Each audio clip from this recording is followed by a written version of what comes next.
आज एक नई कहानी को लेकर आपके पास आया हूं और मैं इस बात का विश्वास करता हूं कि ये कहानी आपको एक ऐसा जीवन जीने के लिए प्रेरणा देगी जैसा आपको जीवन देने वाला परमेश्वर चाहता है।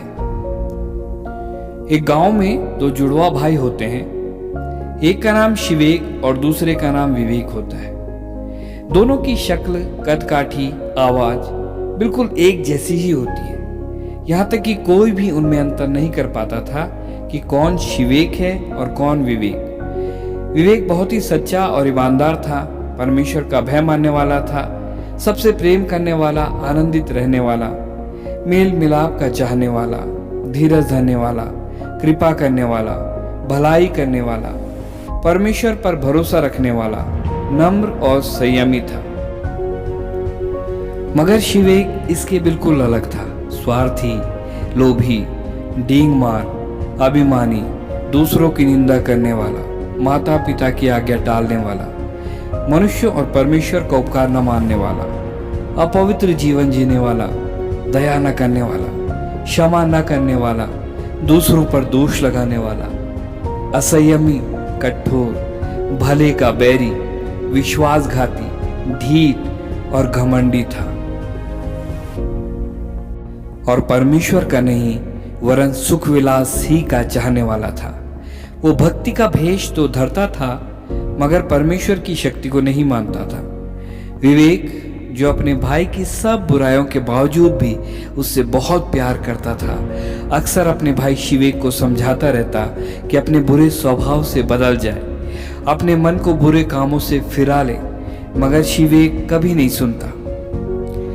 एक दिन की बात है, शिवेक जो सब बुराई से घिरा हुआ था, उसके हाथों से किसी का खून हो जाता है। शिवेक सजा के डर से बहुत घबराता हुआ अपने घर पहुंचता है। उसके कपड़े खून में सने होते हैं और हाथ में चाकू होता है। वो घबराते हुए अपने भाई विवेक को बताता है उसने किसी का खून कर दिया है। पुलिस उसे पकड़ने के लिए उसके पीछे पड़ी है। विवेक जो अपने भाई शिवेक से बहुत प्यार करता था, उसकी इस हालत को देखकर उस पर बहुत तरस खाता है।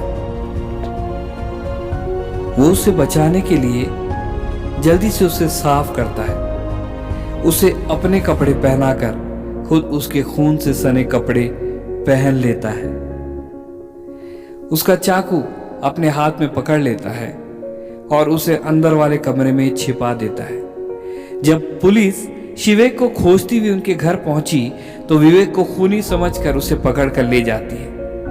विवेक अपने भाई को बचाने की वजह से चुपचाप रहता है और कुछ नहीं कहता। कुछ दिनों के बाद अदालत के आदेश पर उसे फांसी पर चढ़ा दिया जाता है। उधर जब शिवेक को इस बात का पता चलता है तो वह बहुत दुखी होता है। उसका हृदय पश्चाताप से भर जाता है। वह अदालत को बताता है कि उसका भाई तो निर्दोष था, दोषी तो वो है। मगर अदालत के कागजों में तो शिवेक को, जो वास्तव में विवेक था, सजा दे दी जा चुकी है और एक ही अपराध के लिए उसी व्यक्ति को दोबारा सजा नहीं दी जा सकती। शिवेक का हृदय अपने भाई के प्रेम के कारण, उसकी कुर्बानी के कारण टूट जाता है। वह पश्चाताप करता है। उसका मन पाप करने की प्रवृत्ति से फिर जाता है।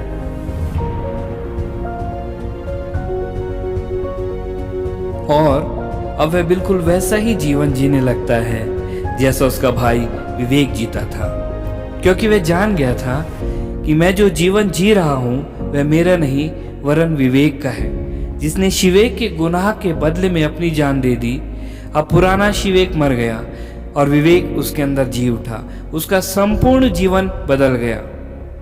दोस्तों, यही काम स्वर्गीय पिता अर्थात हमारी आत्माओं के पिता परमेश्वर ने जमीन पर रहने वाले सब मनुष्यों के साथ में किया है। लिखा है, परमेश्वर ने हमारे पापों के अनुसार हमसे व्यवहार नहीं किया और न हमारे अधर्म के कामों के अनुसार हमको बदला दिया। हमारे गुनाह की सजा यीशु ने सलीब पर अपने ऊपर ले ली ताकि संपूर्ण मानव जाति परमेश्वर के दंड से बच जाए।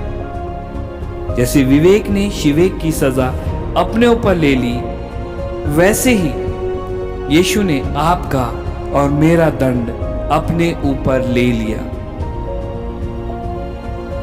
लिखा है यशाया 53:5 से लेकर 8 तक, यीशु हमारे ही अपराधों के कारण घायल किया गया, वो हमारे अधर्म के कामों के कारण कुचला गया। हमारी ही शांति के लिए यीशु पर ताड़ना पड़ी कि यीशु के कोड़े खाने से हम चंगे हो जाएं। हम तो सब के सब भेड़ों के समान भटक गए थे, हम में से हर एक ने अपनी अपनी धार्मिकता का मार्ग लिया और पिता परमेश्वर ने हम सबों के अधर्म का बोझ यीशु पर लाद दिया। वह सताया गया तो भी वह सहता रहा और अपना मुंह न खोला। जिस प्रकार भेड़ वध होने के समय वह भेड़ी ऊन कतरने के समय चुपचाप शांत रहती है, वैसे ही यीशु ने भी अपना मुंह न खोला। अत्याचार करके और दोष लगा करके वे उसे ले गए। उस समय के लोगों में से किसने इस बात पर ध्यान दिया कि वह जीवितों के बीच में से उठा लिया गया? हम सब के अपराधों के कारण यीशु पर मार पड़ी। आपको और मुझको परमेश्वर के प्रेम को स्वीकार करना है, उसके प्रबंध पर जो उसने संपूर्ण संसार के लिए किया है विश्वास करना है। लिखा है, यदि हम अपने पापों को मान ले तो वह हमारे पापों को क्षमा करने और हमें सब अधर्म से शुद्ध करने में विश्वास योग्य और धर्मी परमेश्वर है।